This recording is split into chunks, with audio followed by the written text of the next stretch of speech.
Mes chères ambassadrices, bonjour, bonjour. J'espère que tu vas bien. On continue ce challenge.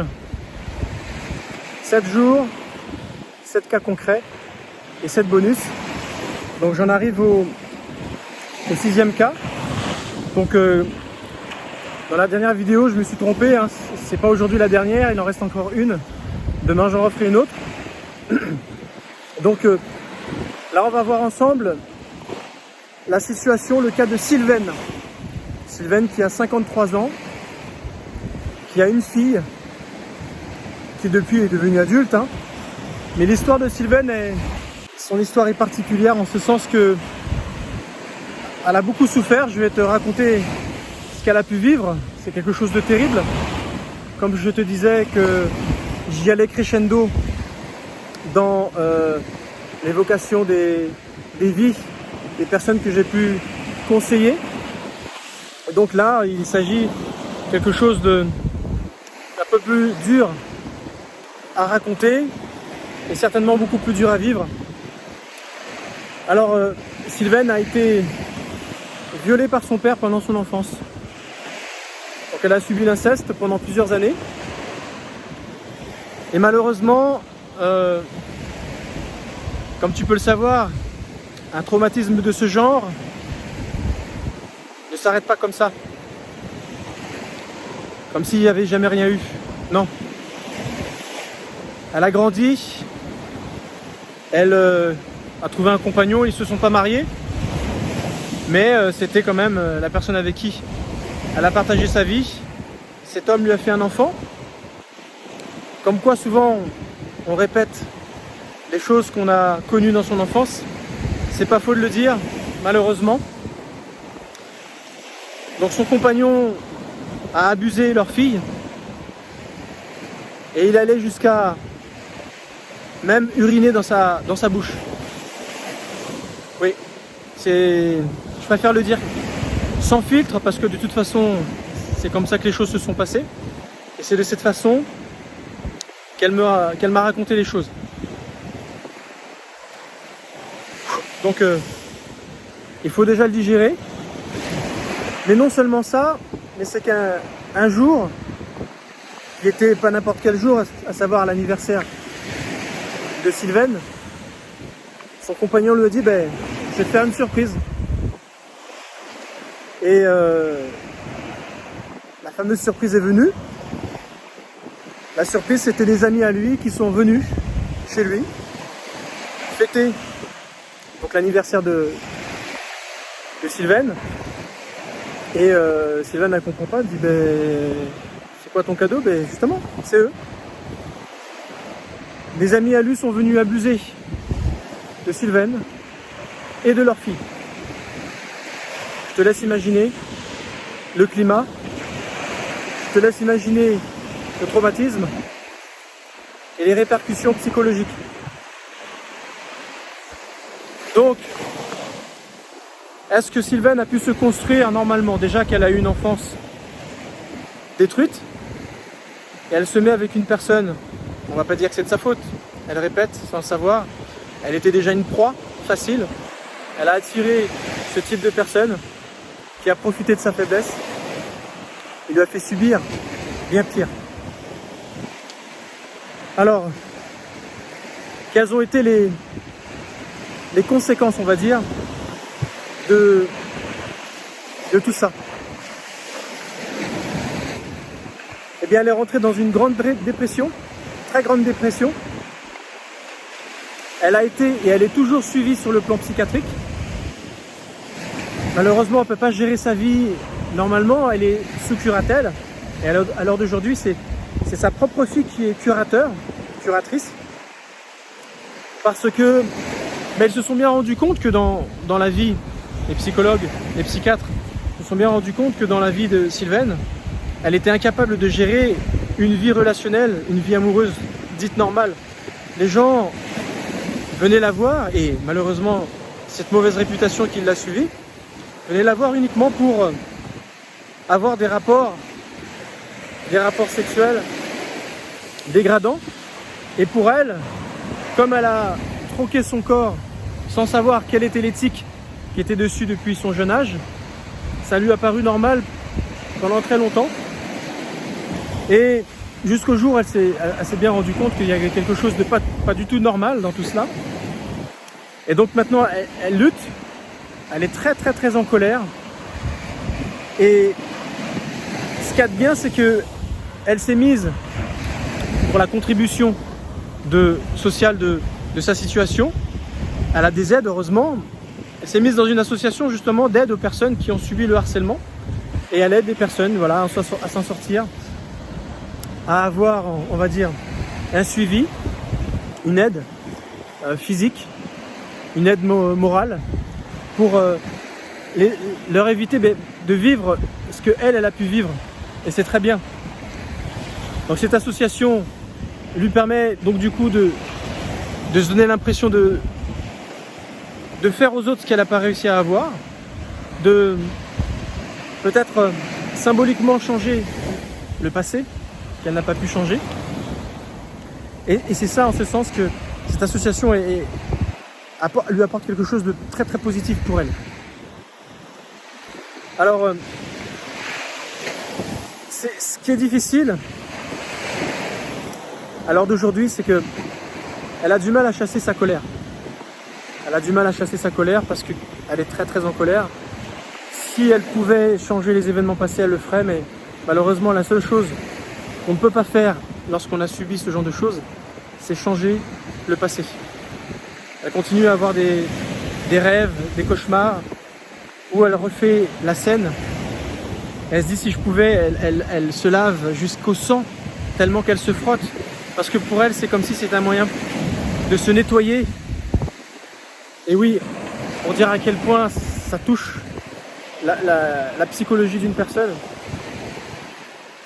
Ça lui a fait mal. Elle se lave trop parce que pour elle, ça lui donne l'impression de pouvoir se nettoyer de ce qu'elle a subi. Ce qui fait qu'elle a la fleur vaginale très très très irritée parce que voilà, c'est devenu compulsif, c'est devenu quelque chose qui pour elle est hyper important de faire pour avoir l'impression de se nettoyer. Donc il y a un gros travail psychologique à faire qui est évident, une aide dont elle a besoin pour pouvoir se sentir propre, se sentir digne. Elle a besoin de récupérer sa dignité, se reconstruire. Alors j'ai eu la chance de discuter avec elle et je lui ai conseillé ce qui correspond exactement à la 6e étape de l'accompagnement que je te propose, à savoir mon vilain petit secret, ce qui te permet de optimiser, pérenniser cette résilience acquise au fil du temps pour continuer à se nettoyer, à continuer d'embrasser le beau combat qu'elle mène, à savoir aider les autres. Et c'est très très bien d'y avoir pensé. Mais ce dont elle a besoin, ce serait d'extirper cette colère et surtout ne pas tomber dans la honte.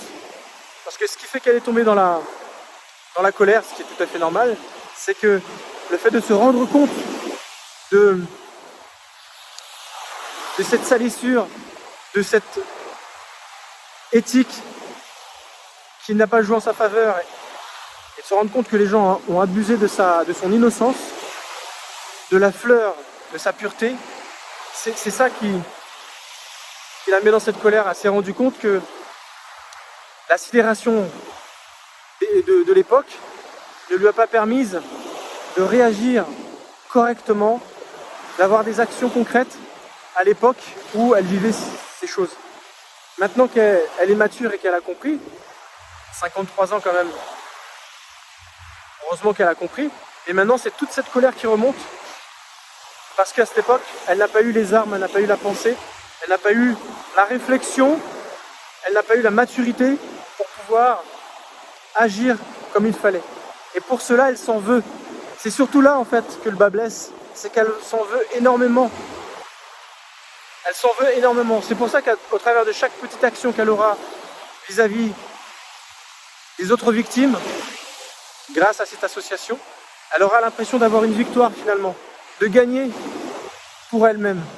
Et c'est pour ça que c'est important qu'elle sache, qu'elle connaisse ces outils de biosyntho-résonance qui vont lui permettre d'optimiser, de canaliser sa colère, de ne pas laisser cette colère s'emparer d'elle, de continuer son cheminement et que plus jamais elle puisse tomber à nouveau dans ce genre de problème. Et je pense que là c'est réglé, elle ne se laissera plus avoir, elle aura la protection, les paroles, la défense qu'il faut pour pouvoir remettre à sa place les gens qui auront tendance à abuser de son innocence, de sa faiblesse, de sa candeur, de son manque de maturité.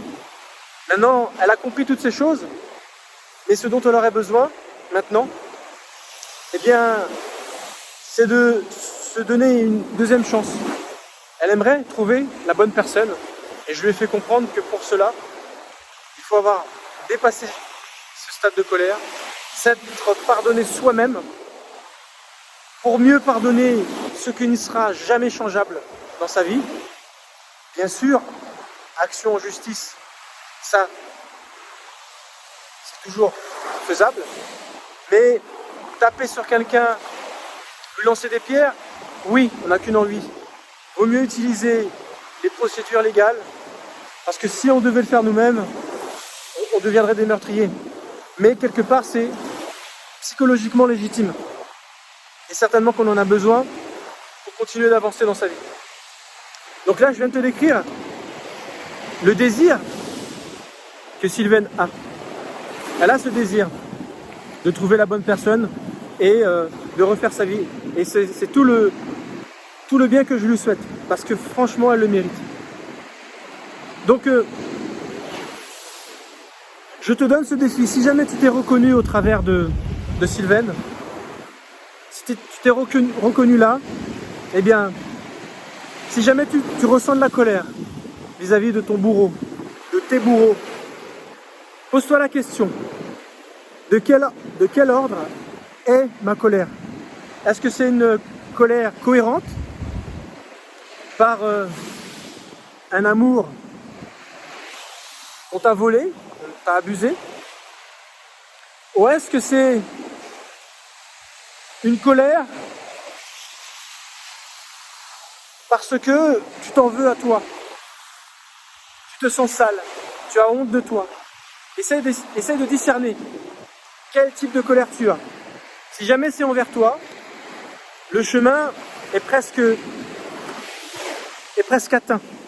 Si jamais tu avais toujours de la colère vis-à-vis d'eux, à ce moment-là, il vaut mieux que tu restes sur une position procéduriale. Je t'invite fortement à te poser ces questions. Pose-toi ces questions. Demande-toi où tu en es par rapport à ça. Et tu seras à même de savoir comment tu pourras calmer cette colère. Mais ne garde pas cette colère en toi. Il existe un exercice qui s'appelle la cohérence cardiaque. À chaque fois que tu sens cette émotion monter, fais cette respiration qui amènera ton cœur à s'apaiser. Fais cette cohérence cardiaque. Renseigne-toi sur ce qu'est la cohérence cardiaque. C'est simplement inspirer profondément, longuement, et expirer profondément et longuement à partir de ton ventre. Et à ce moment-là, tu seras en état pour pouvoir discerner quelle est la cause de ta colère. Voilà, j'en ai fini pour ce qui est de Sylvaine. Alors pour te rassurer, actuellement, elle est toujours dans cette phase de colère, associatif. Elle fait des belles actions, c'est très très bien. Et elle est à féliciter par rapport à ça. Elle avance. Tout ce que je peux lui souhaiter, c'est un jour pouvoir trouver son amour, le vrai, parce que forcément, elle aimerait trouver son bonheur, ce qui est tout à fait légitime. Alors en bonus, puisque tu m'as regardé jusqu'au bout, je te délivre le bonus.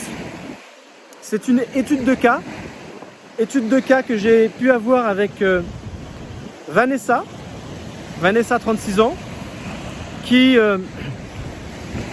a fait une crise de trichotillomanie, ce syndrome compulsif qui consiste à arracher ses cheveux parce que voilà, c'est comme si on voulait se venger sur quelque chose, et elle a généré un TOC parce qu'elle a subi du harcèlement moral très poussé au niveau de l'entreprise dans laquelle elle est. Je te laisse étudier cette étude de cas et n'hésite pas à me dire dans les commentaires ce que tu en as pensé. Merci beaucoup de m'avoir suivi. Je te souhaite une bonne journée et je te dis à très bientôt.